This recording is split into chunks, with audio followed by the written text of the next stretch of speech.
Hola, hola, ¿qué tal? ¿Cómo están? Muy buenas noches. Ya estamos aquí arrancando, listos para destrozar la noticia.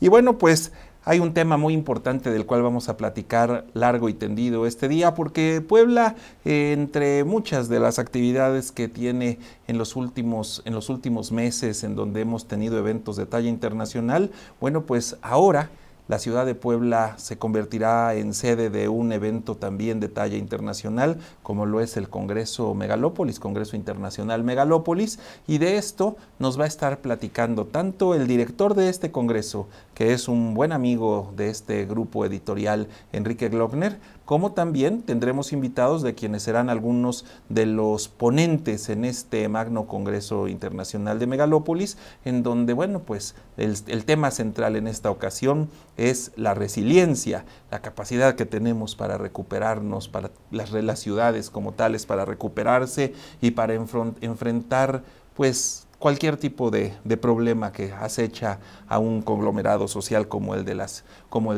las ciudades en las que nosotros vivimos. Así que bueno, va a estar muy interesante y bueno, para esto hablaremos al final del programa un buen rato de política, ya lo saben, estamos en espera de que usted nos escriba, de que usted nos vaya comentando, porque bueno, pues sigue en el aire la pregunta de quién será el próximo gobernador de Puebla, quién ganará, si ganarán o no ganarán la impugnación la gente morena. Vamos a platicar de lo que ha sucedido con esta fiebre de las ruedas de prensa que tienen los hoy candidatos electos y los que perdieron y todo lo que suene a Morena lo resuelven con ruedas de prensa.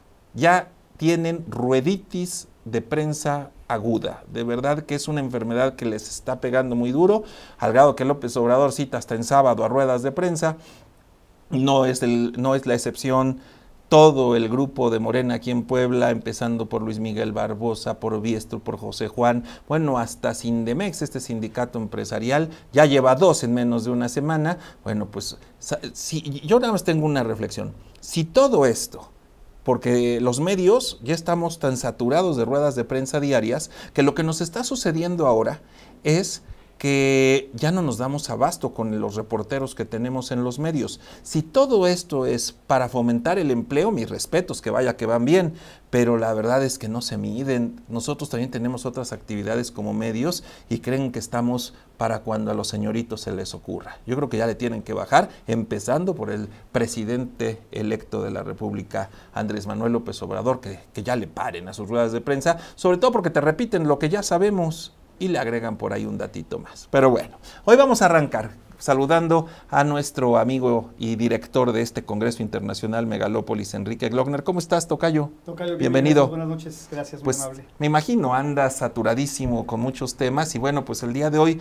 tenemos invitados especiales. Gracias por estar con nosotros, pero pues yo te propongo que tú como experto nos ayudes a platicar con los hombres que serán los protagonistas de este Congreso y dos de los cerca de 70 ponentes que compondrá este Congreso están hoy con nosotros. Así es, tocayo. Pues sí, ya estamos a pocos días, bueno, más bien a pocas horas, ya día y medio de iniciar con el Congreso Internacional, después de varios meses de estar preparando, de estar viendo agendas de los invitados, eligiendo perfectamente bien a las gentes que nos van a hacer favor de acompañarnos en todo lo que es el formato que fuimos construyendo, las temáticas, cómo las fuimos organizando.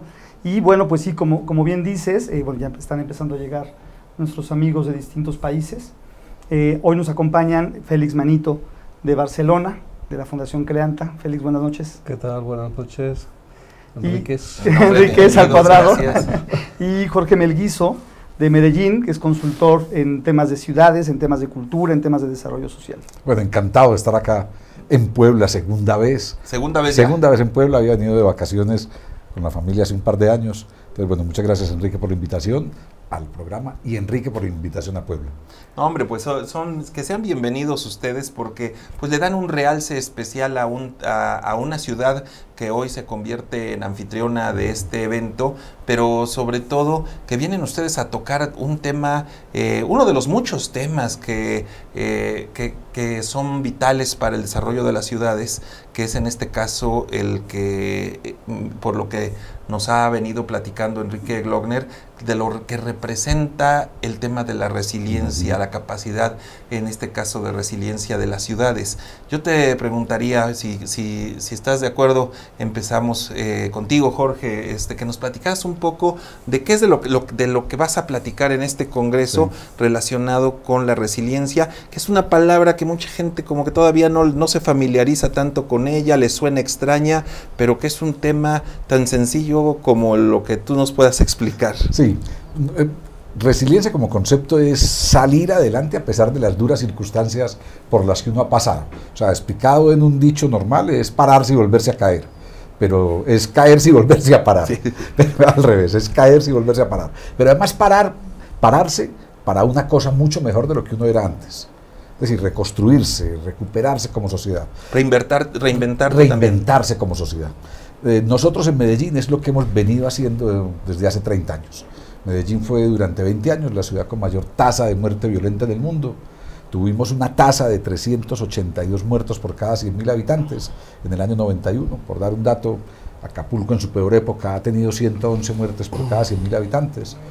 Hoy las ciudades del mundo, Caracas por ejemplo, que puede tener la más alta tasa, tiene 180 muertes por cada 100.000 habitantes. Medellín tuvo 382. Tuvimos años como el año 91, donde murieron violentamente 6.700 personas. En una ciudad de 2,5 millones de habitantes hoy, 2 millones en ese entonces, murieron en 20 años 66.000 personas de manera violenta. Esa situación, sumada a que en el 2003 fuimos la ciudad con mayor corrupción política, según un estudio de las cámaras de comercio, o la ciudad con mayor desempleo, en fin, nos tenía en una situación durísima como sociedad. Y hoy, en cambio, en este momento Medellín es una referencia mundial por procesos de transformación urbana, social, educativa y cultural. ¿Tú participaste en ese proceso? Sí, yo hice parte del gobierno de la ciudad durante 7 años, del 2004 al 2010. Fui secretario de Cultura durante 4 años y secretario de Desarrollo Social durante 2 años. Pero participé también en los 15 años anteriores al gobierno, desde colectivos sociales. Y hoy participo en colectivos sociales que mantenemos la atención sobre lo que hay que seguir construyendo.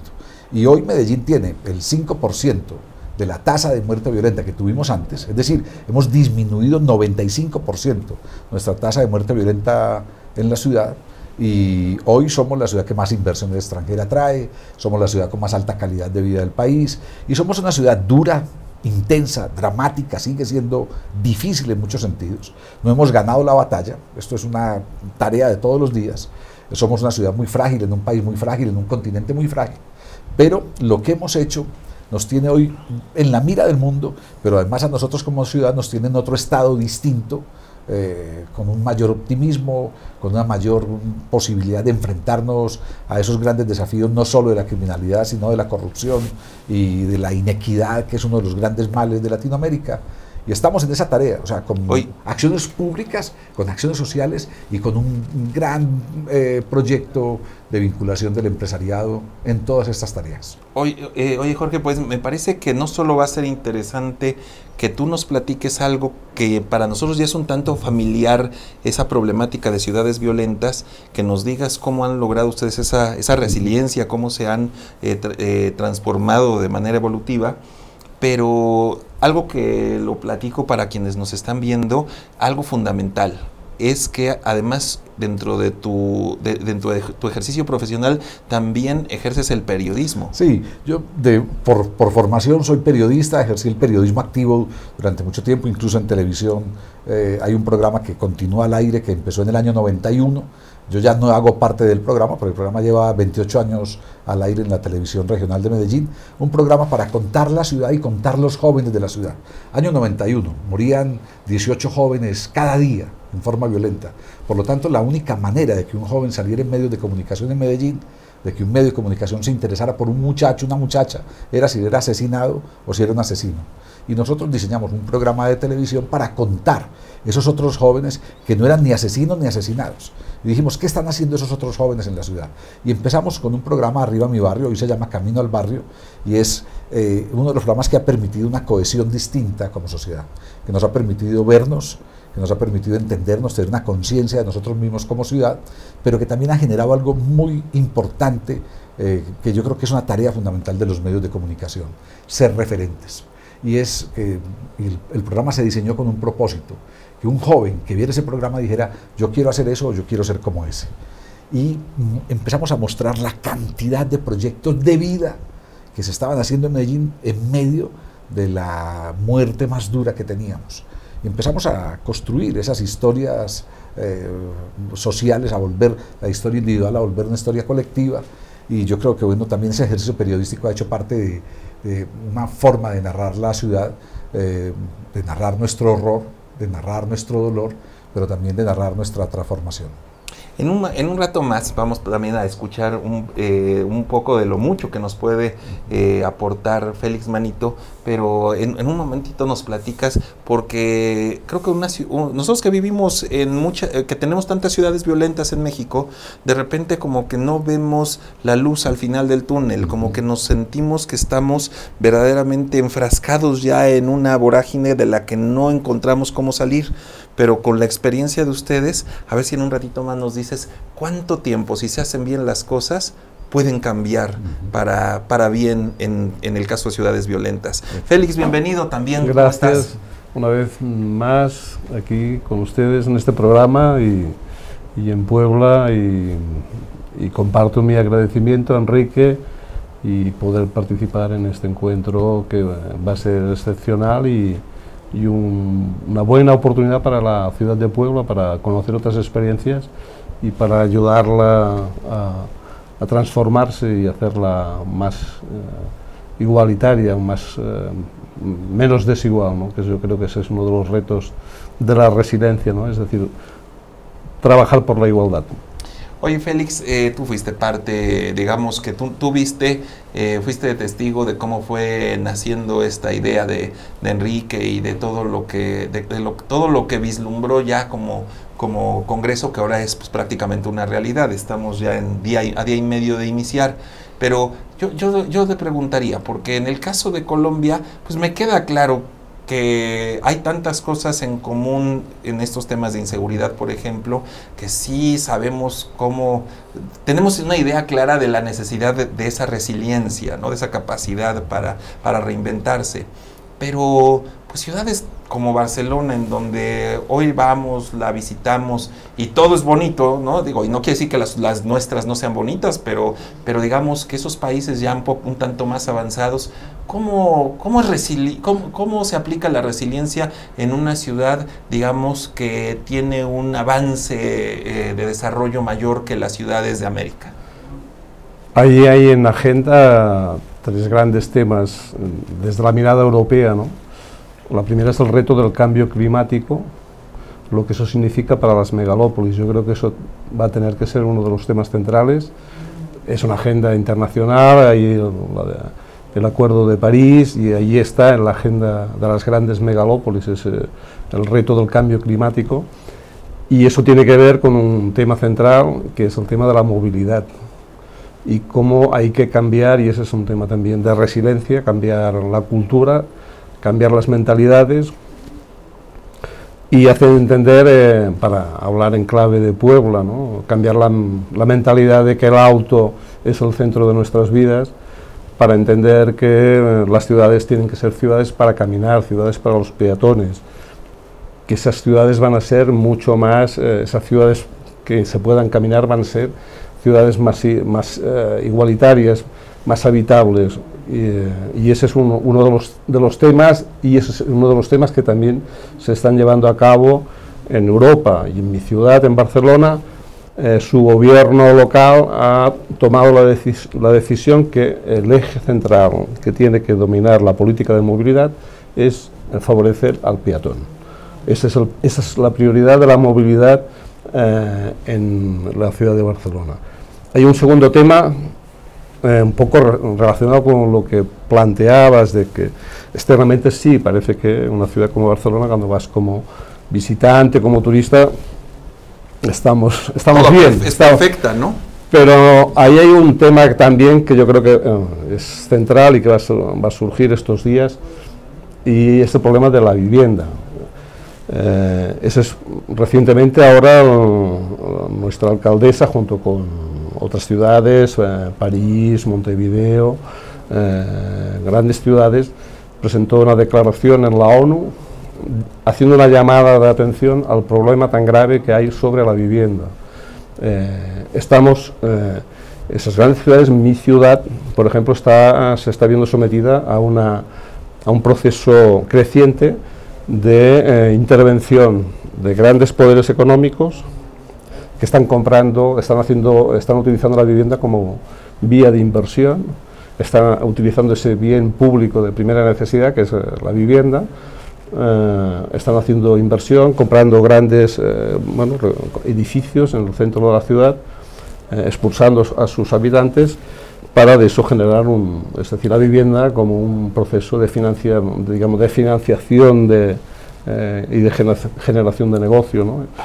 Y por lo tanto, perdón Félix, pero yo creo que ya quisiéramos los latinoamericanos que los problemas de resiliencia cambiarles los nuestros a los de ustedes, ¿no? ¿Sabes qué? Eso es Enrique Félix, un expresidente colombiano, Belisario Betancur, le preguntaron en una conferencia en el Museo Guggenheim de Bilbao hace 15 años, hombre, ¿cuál es la diferencia entre Europa y Latinoamérica? Usted que ha vivido en los dos lugares. Y dijo, la diferencia es que ustedes en Europa se están ocupando de la calidad de vida. Nosotros en Latinoamérica aún nos estamos preocupando por la vida. Creo que hay una diferencia. Claro. Sí. Pero vaya, además escuchando a países, ciudades de avanzada, que digo, obviamente hay muchas otras en Europa que todavía van más avanzados, sí, claro, que el caso Barcelona, pero tenemos que tender a llegar a eso, ¿no? Yo creo que es un tema que los latinoamericanos tenemos que verlo, y yo creo que este tipo de congresos, Tocayo, sirven precisamente como un termómetro de ver dónde estamos y cómo podemos alcanzar a quienes nos llevan mucho de ventaja, y también compararnos con algunos que están en situaciones más complicadas que las nuestras, ¿no? Sí, un poco el tema y el objetivo del Congreso es eso, abordar la resiliencia desde diversas perspectivas. Evidentemente uno de los temas es paz, como lo que en la mesa en la que va a participar Jorge, que está relacionado así totalmente con lo que está diciendo, con cómo algunas intervenciones de gobierno, algunas intervenciones sociales pueden empezar a mejorar las condiciones, y en este caso digamos ni siquiera la calidad de vida, sino el simple hecho de sobrevivir. Sí. Y un poco lo que plantea Félix tiene que ver con prosperidad, que es otro de los temas, la resiliencia en torno a la prosperidad. ¿Cuáles serían? A ver, entonces, ya abarcaste Son 4 temas: paz, prosperidad, personas y planetas. Okay. Planeta tiene que ver con el tema del cambio climático, el tema de los problemas ambientales. Viene gente del PNUD, viene gente de la Semarnat a hablar aquí al Congreso sobre los temas, gente de un organismo internacional que se llama IPCC, que tiene que ver con cambio climático, el protocolo de Kioto, en fin, una serie de instrumentos internacionales para abatir este tema del cambio climático. En lo que tiene que ver con personas, también la parte de psicología, también la resiliencia es un concepto que se aplica a la psicología para cuando los individuos tienen que reponerse o superar un tema personal, no solamente las sociedades o las urbes. Sí, un golpe puede... La muerte, un divorcio, claro. Una situación... Oye, tú me decías, me platicabas, porque estábamos antes de entrar al aire, bueno, hablábamos de Colombia, hablábamos de los Juegos Centroamericanos de Barranquilla. Tú me decías, por ejemplo, que hay casos en donde una ciudad tiene que trabajar temas de resiliencia para el momento de unos Juegos Olímpicos, por ejemplo. El impacto social que generan, social, ¿no? Desde el económico, todo lo que genera un evento como unos Juegos Olímpicos, hay que ser resiliente a eso. Así es. Hoy en la madrugada llega Beatriz García, que es también una buena amiga, que ella trabaja para la Universidad de Liverpool. Ella también es catalana, es de origen español, pero ella vive en Liverpool, en Reino Unido, y estudia los fenómenos de cómo las ciudades se reponen y cuál es la capacidad de recuperarse, de levantarse de un Juego Olímpico, que desde lejos se ve como un gran evento, pero en la práctica sí es algo bueno, a Brasil le pegó durísimo, ¿no? Río, Barcelona mismo. Yo estuve en Río hace 15 días, Enrique. Está hundida. Fíjate, nada más. Hundida. Y Río fue escenario no solo de los Juegos Olímpicos, sino del Mundial de Fútbol. En 2 años. En 2 años. Y está hundida, es decir, la situación de Río es dramática. Es un estado fallido, o sea, no solo como ciudad, sino como estado de Río, un estado fallido, y está en una situación dificilísima, con muy difíciles preguntas, pero también con un escenario muy difícil. Con retos complicados. La perspectiva de Río lo que tú dirías. Esto perjudicó, o sea, sí, los Olímpicos y el Mundial perjudicaron a Río. Caso Barcelona, ¿qué pasó? Bueno, no, Félix? eso no, yo iba, claro, yo creo que la lección, comparando Barcelona con Río, la lección es que no todos los eventos, no por definición un evento no te garantiza nada, ¿no? Yo creo que eso es bueno, ¿no? Porque hay una lógica de que un evento por sí solo ya me garantiza que eso va a funcionar, y bueno, evidentemente son dos resultados diferentes. En el caso de Barcelona sí que significó un gran proceso de transformación de la ciudad, hay un antes y un después, ¿no? Pero ¿cuál fue la clave y una de las claves que permiten entender por qué en Barcelona eso fue exitoso? Porque incluso primero nos situó como ciudad en el mapa. Barcelona no estaba situada en el mapa, pero sobre todo yo creo que lo más importante, hubo una implicación ciudadana, el fenómeno de implicación ciudadana, de implicación institucional, que hizo que eso fuera algo más que unos juegos. Fue un proceso de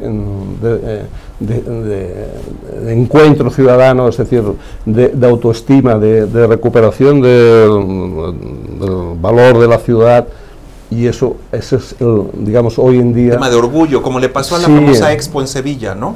Sí, incluso yo diría que con resultados diferentes, porque hoy en día te vas a ver... Bueno, está abandonada esa Está zona, abandonada la sí, Expo. en caso de Sevilla. Sí. Sevilla está abandonada. Es decir, la gran, digamos, yo creo que la gran, y ahí con Joan Clos, ahí, digamos, eso fue Pascual Margall, pero Joan Clos en esa época ya era concejal en su momento.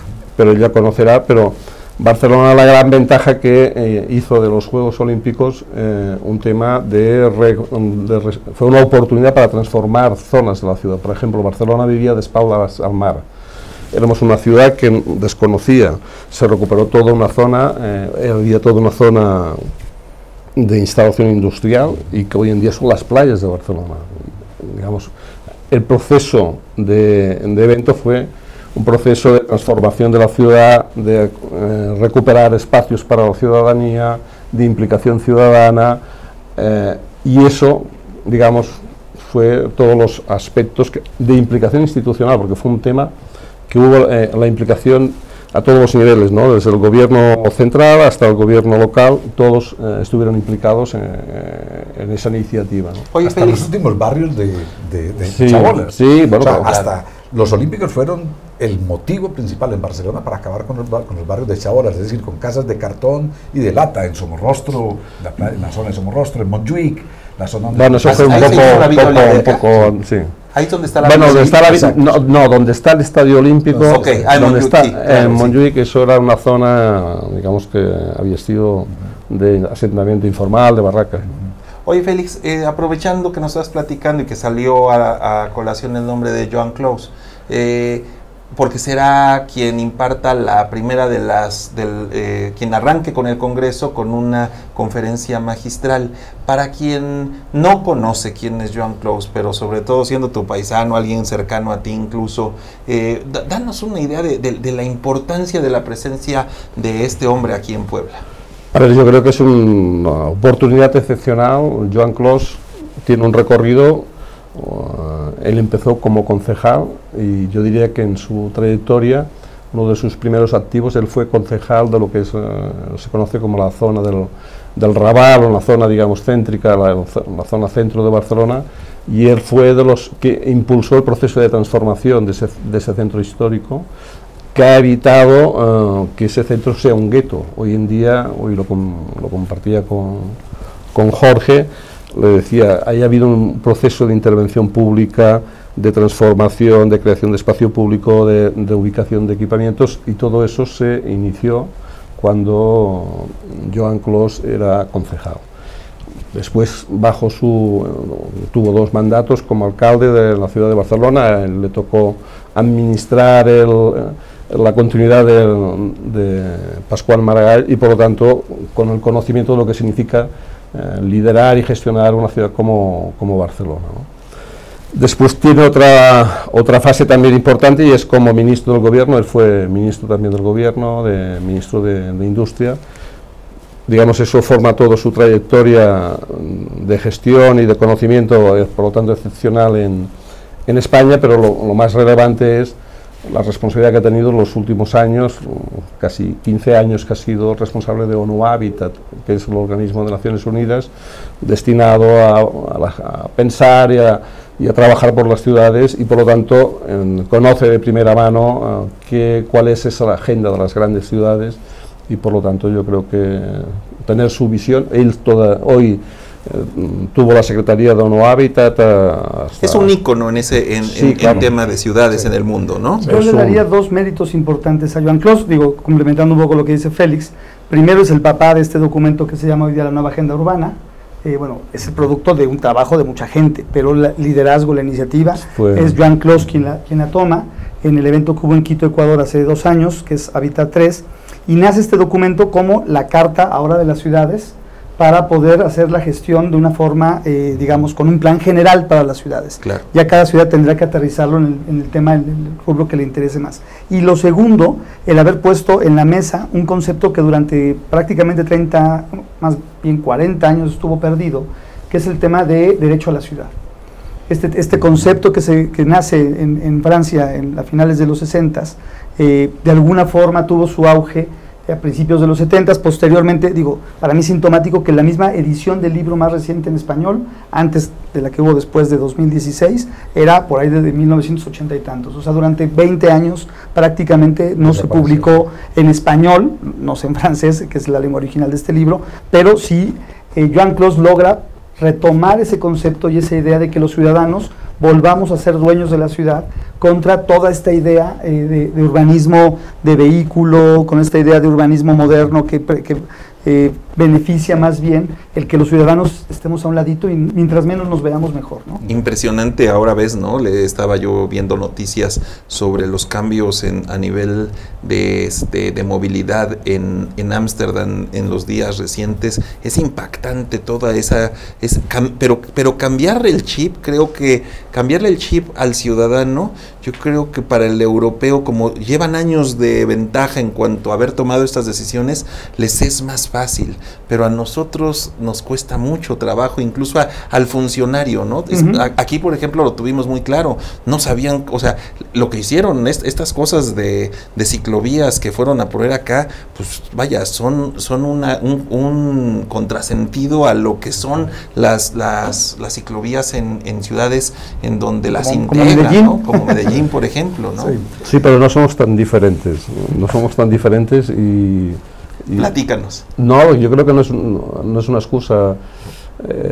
Nosotros hace 20 años pecábamos de los mismos defectos. Éramos de mentalidad de auto, no entendíamos que una ciudad fuera peatonal, para nada existía el uso de la bicicleta, incluso el uso de la bicicleta en una ciudad como Barcelona, en sus inicios, que fue una apuesta también arriesgada, fue lenta, es decir, ha sido un proceso creciente de que el ciudadano cada día va descubriendo, ¿no? Todavía, el otro día, pues me comentaba un amigo, profesor universitario, dice, nunca lo había hecho, el otro día por primera vez utilicé la bicicleta y descubrí que me cambió la vida, porque claro, yo no sabía. ¿Usas la bicicleta tú en Barcelona? Yo camino. Caminas. Y yo soy de cultura motorista, siempre he ido con... Barcelona es una ciudad de motos, en Europa hay 2 ciudades de motos que son Barcelona y Roma. Yo creo que hoy en día casi el porcentaje es superior en Barcelona que pueda tener en Roma. Félix tiene una lambreta. Una lambreta de las tradicionales, de las antiguas, bonitas. Yo utilizo, tengo todavía pues lo que se denomina una Vespa, la Primavera, es una... La que tiene ya 35 años. Aquí le decíamos motoneta, ¿no? Sí, la Primavera, pues yo voy con mi Primavera por la ciudad de Barcelona y... Bueno, pero también es que es una opción, oye, de repente, yo por ejemplo, que tengo una operación de cadera, que digo, no quiere decir que no lo pueda hacer, pero ya en el día a día, pues a lo mejor sí para mí tendría que ser una opción la motoneta, sí, ¿no? O sea, pero se vale, porque al final estás facilitando la movilidad y aunque hay un motor de por medio, pero te adaptas, ¿no? O sea, no contaminas lo que contamina el auto, vaya, ocupas mucho menos espacio, en fin, muchas cosas a las que tenemos que irnos acostumbrando. Y bueno, digo, sé que tienen todavía muchas cosas por delante hoy día, y miran que ya nos cayó la noche, pero todavía tienen entrevistas. Pero tocayo, te preguntaría dos temas importantes por la llegada de este Congreso Internacional Megalópolis. Para quienes nos están viendo y tengan interés en asistir, ¿qué tienen que hacer? ¿Y en qué consiste? ¿Cuál es la mecánica del Congreso? Sí, bien. Bueno, el Congreso, como decíamos, tiene 3 tiempos principales. Tiene conferencias magistrales, tiene mesas de expertos, donde van a participar tanto Félix como Jorge, y en las tardes, en las 2 tardes que va a ser el Congreso, 25 y 26, habrá en cada uno de estos 2 espacios mesas de diálogo, donde estamos juntando al grueso de expertos a dialogar sobre estos 4 ejes temáticos y, las experiencias de cada ciudad, las experiencias de cada profesional o profesionista en lo que están haciendo. Vienen desde artistas, viene gente de ciudades, de gobiernos, gente de organismos internacionales y nacionales, sociedad civil, en fin. El abanico, digamos, de invitados y cómo se fue construyendo el programa, sí ha sido cuidadoso en cuanto a tener representación de distintos espacios. ¿Cómo participar? Está la página de internet, que es www.congresomegalopolis.com. Ahí está toda la información de los ponentes, está la información de la dinámica, está para poderse inscribir. Y quienes deseen tener algún tipo de participación con algún argumento, si es académico, algún estudiante, algún investigador, que directamente me escriban a mi correo electrónico para poder hacer una gestión, tal vez de alguna cortesía, si ellos tienen interés con ámbitos más ya más participativos. Más participativos y estar y convivir. Yo creo que de los congresos, que es un ámbito importante, lo que más se lleva a uno es la convivencia con la gente, el poderlos conocer, estar con ellos, dialogar. Prácticamente ese intercambio. El intercambio. Todos los que vienen es gente accesible, no estamos invitando gente que sea lejana a las personas, que quiera casi hotel especial para él. Sí, ese vedetismo que se llega todos a dar los que vienen, muchos así es, genios, ¿no? Sí, es una de las riquezas que vamos a procurar a partir del primero, que los demás congresos Megalópolis tengan este sentido, que todos los que vienen a convivir, a conocer la ciudad, están felices en Puebla, comparten la ciudad, la comida, etcétera, ¿no? O sea, que en este primer impacto, a ambos, yo les preguntaría, Félix ya había estado con nosotros incluso, ya habíamos salido a comer por ahí, en fin, pero Jorge, por ejemplo, para Jorge Melguizo, ¿qué impacto te llevas de Puebla de primera instancia? Y me gustaría que después tuviéramos oportunidad, antes de que te vayas, de que nos digas en qué podemos mejorar esta ciudad. Sí. Pues es difícil, los 2 impactos iniciales. Yo llevo 24 horas ahora en Puebla. El primer impacto es este desarrollo de la zona de Angelópolis, que me parece un modelo totalmente absurdo de ciudad, por lo que significa de la lejanía de todo, de las unidades residenciales cerradas, o sea, de los guetos que se conforman, de las autopistas, de la separación física de un lugar a otro, de la predominancia de estos centros comerciales, es decir, es la no ciudad. Es un modelo de ciudad muy gringa que acaba con el individuo precisamente, versus lo que uno encuentra en el centro de Puebla, por ejemplo, o en el centro de Cholula, y es que es una ciudad, la ciudad tradicional, mejor conformada, más animada, más entretenida, a la que le falta, y ahí voy con un tema que puso Félix, unas mejores decisiones políticas desde la administración municipal para volverla una ciudad más amable con las personas y menos favorable al auto particular. Peatonizar, facilitar. Hay que peatonalizar, pero peatonalizar no es solo peatonalizar, se puede peatonalizar, se puede semi-peatonalizar. A los semáforos hay que ponerles indicadores para los peatones.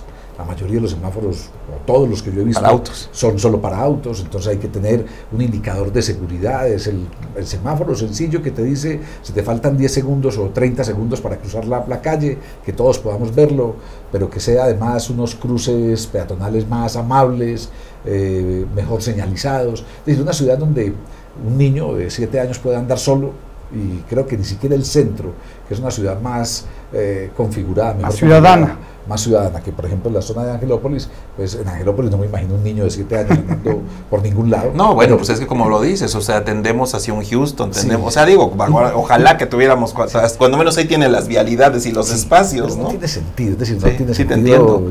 O sea, la otra parte es la que le ves el potencial como ciudad. Sí, yo creo que lo que hay que hacer es, bueno, y tuvimos la oportunidad de hacer una buena reunión de trabajo con la próxima alcaldesa, con Claudia Rivera y con algunos de su equipo, y empezar también a conocer por dónde pueden ir hoy los desarrollos futuros de un plan de gobierno. Yo creo que ahí hay un enfoque interesante en las palabras de inclusión, en los conceptos de inclusión, de lucha contra la corrupción, de un gobierno abierto, y creo que eso puede ser muy simbólico para, no solo para Puebla, sino para nuestros países en Latinoamérica, Enrique. O sea, si hacemos las cosas bien, ¿en cuántos años podemos tener una ciudad de la que nos podamos sentir todavía más orgullosos? Yo te doy cuatro respuestas de 30 segundos en Medellín. Hace 30 años éramos un infierno. Hoy no somos un paraíso, pero somos una ciudad radicalmente distinta en 30 años. 2, del 2004 a hoy, la ciudad se ha transformado profundamente, en lo urbano, en lo social, en lo educativo, en lo cultural. Es decir, 30 años en un proceso, 14 años en un segundo proceso, cuando en la alcaldía hubo gente que manejara el gobierno municipal de otra manera, una lucha frontal contra la corrupción, una dedicación del presupuesto a lo estructural y no a lo coyuntural, educación y cultura como fundamentos, generación de inclusión.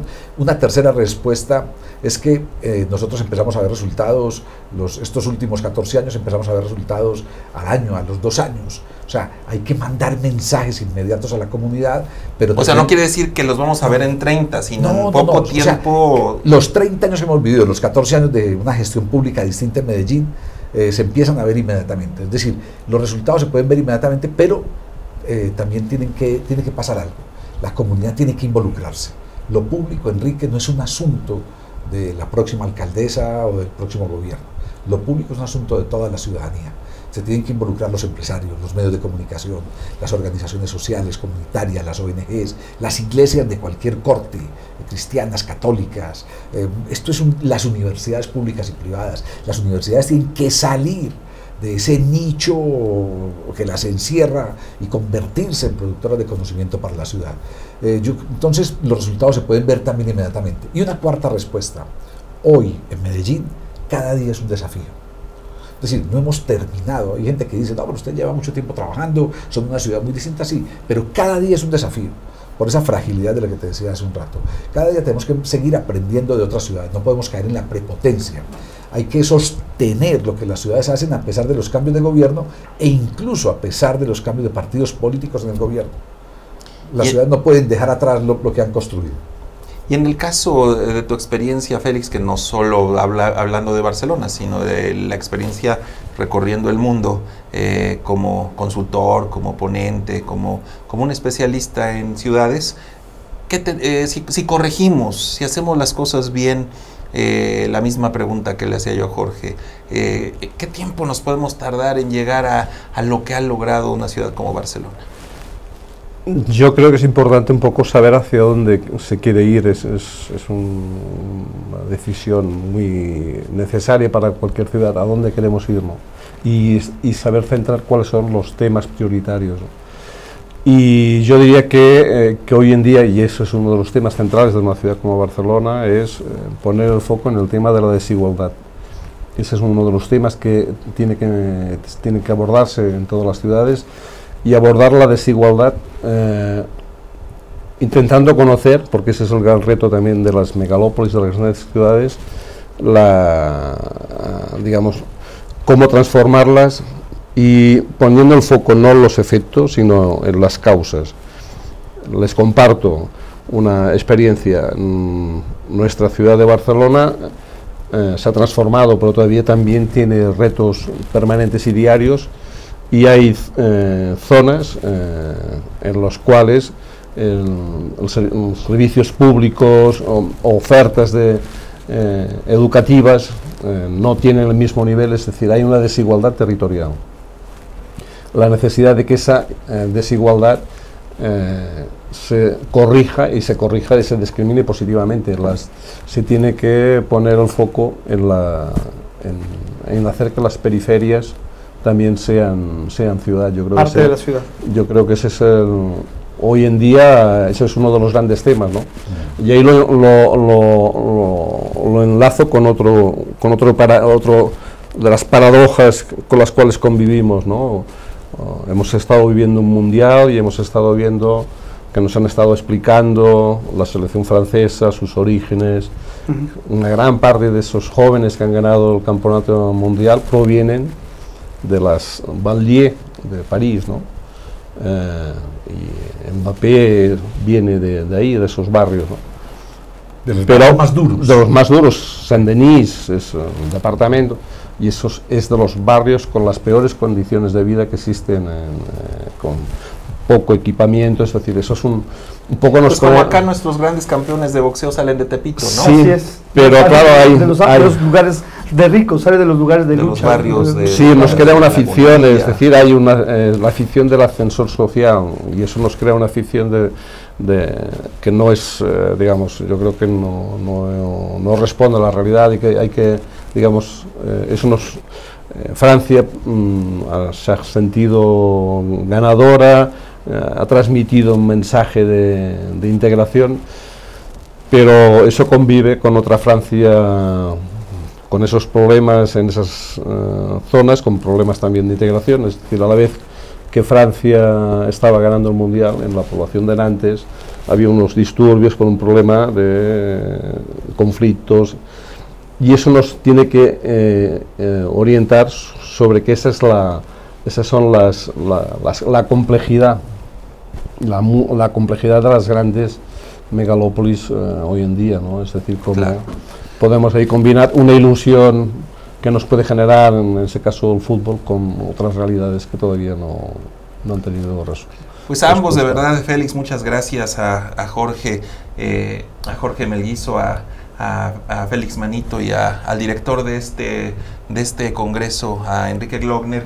pues agradecerles que pues primero que todo que hayan decidido tomar el camino hacia Puebla para este encuentro, en donde, como ya les decíamos, son cerca de 70 ponentes de 30 ciudades distintas del mundo, 10 países. Así es.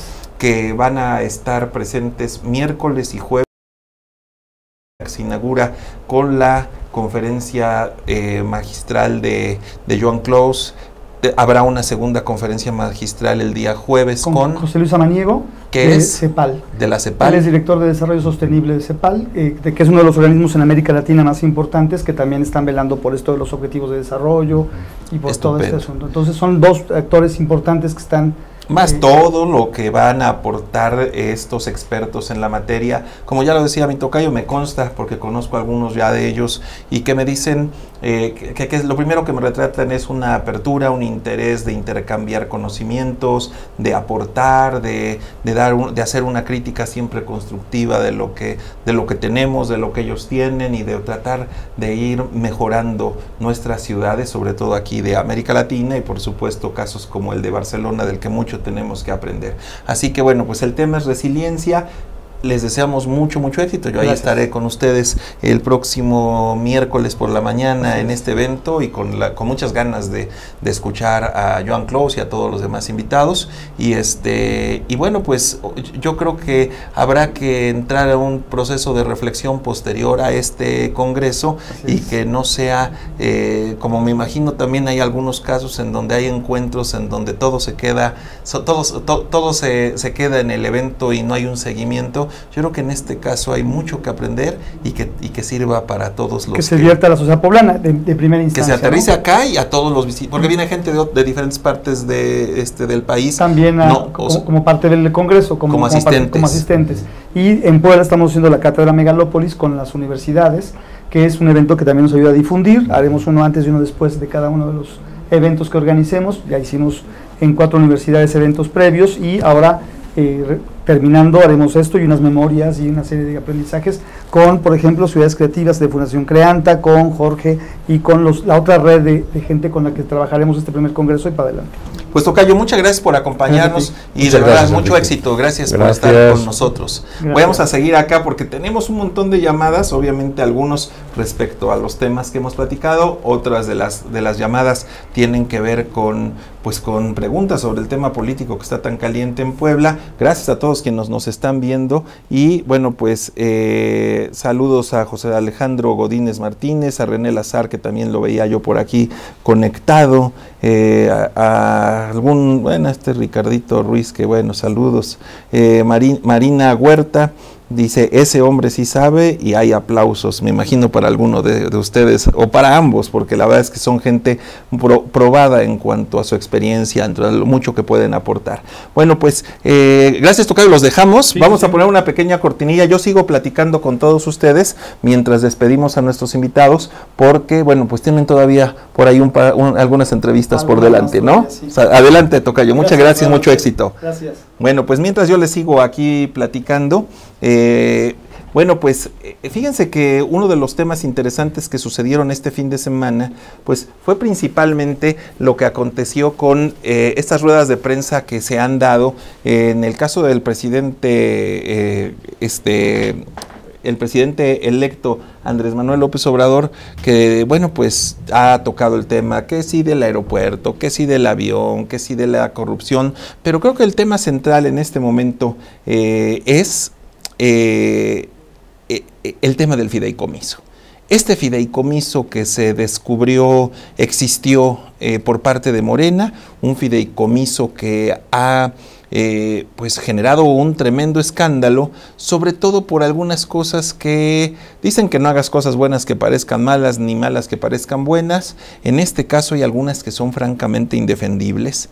Sí me queda claro que en Morena mucho tienen que aprender en cuanto a orden, en cuanto a respeto a instituciones, en cuanto a ética de comportamiento, porque y es un tema natural, cuando toda tu vida has estado en la parte crítica del gobierno, cuando has sido siempre oposición, cuando te has manifestado como un constante censurador, llamémosle así, o crítico de lo que hace el gobierno, bueno, pues ese esquema, perdón de la redundancia, pero ese esquema antigobierno, pues te provoca que te olvides de muchas otras cosas que hay que cuidar.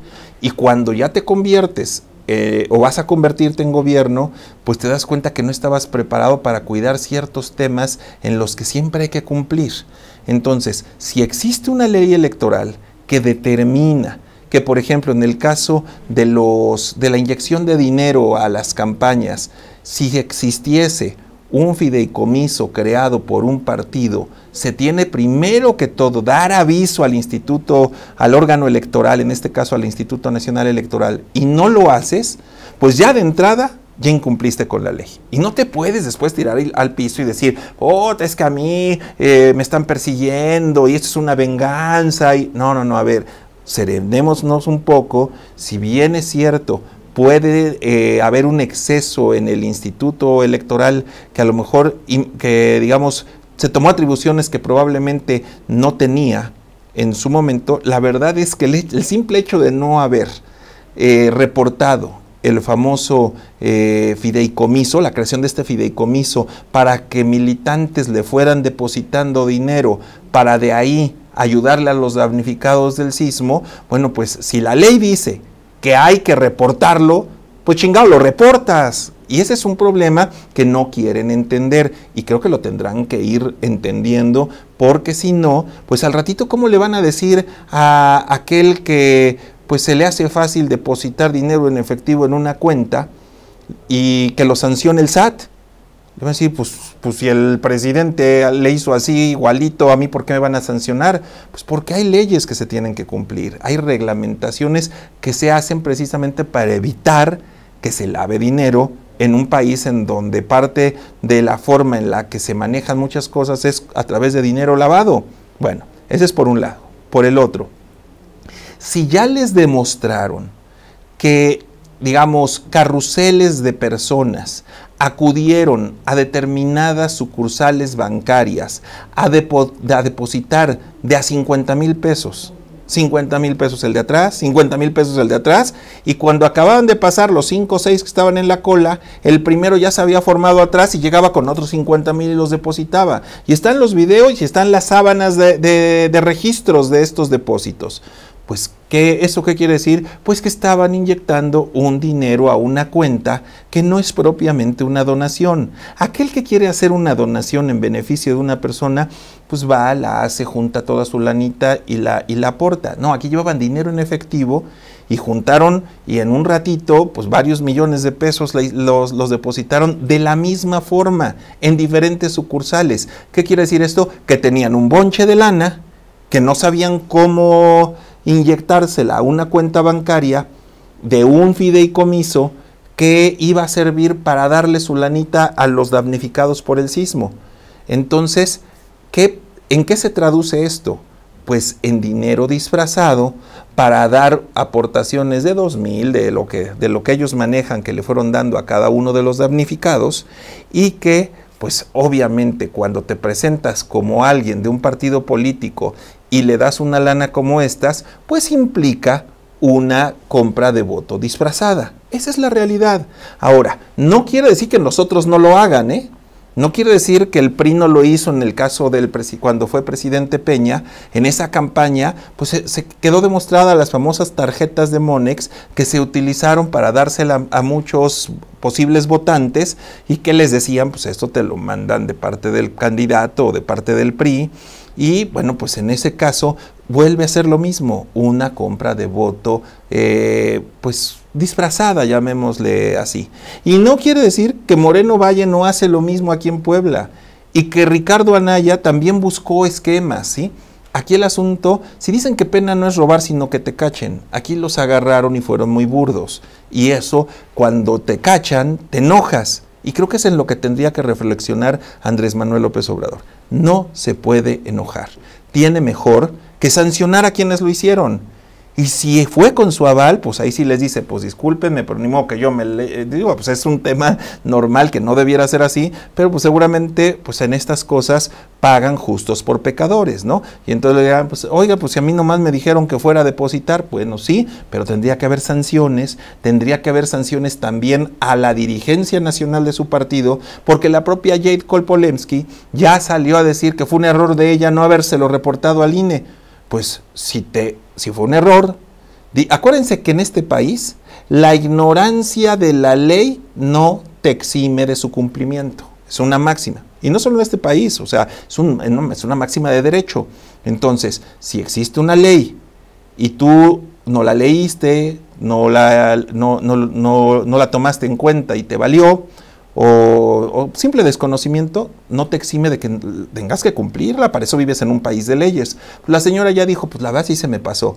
Pues si se te pasó, con quien se tiene que enojar Andrés Manuel no es ni con los medios que detonaron este tema, ni con los consejeros que hicieron la investigación, ni con los ciudadanos que están criticando en redes. Se tiene que enojar con quienes incurrieron en esas conductas y además sancionarlos, porque si no, no se va a acabar la corrupción. Si yo soy funcionario, hombre cercano a Andrés Manuel, y me doy cuenta que en lugar de tomar medidas drásticas, solapa y se enoja con los que me descubrieron, pues júrenlo que lo voy a repetir y que otros que estén a su alrededor van a decir, ya vieron que no pasa nada.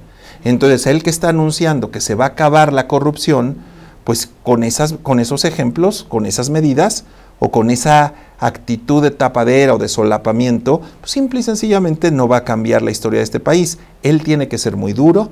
Hoy cuenta con el respaldo ciudadano, hoy cuenta con millones de mexicanos que creen en él, y para que sigan creyendo en él, tiene que necesariamente mostrar que es un hombre al que no le tiembla la mano para cortar cabezas, así sea una mujer tan cercana como Jade Col, o así sea un agente de su familia, o así sea quien sea. Él dice que aquí no hay distingos para ejecutar y para utilizar el peso de la ley.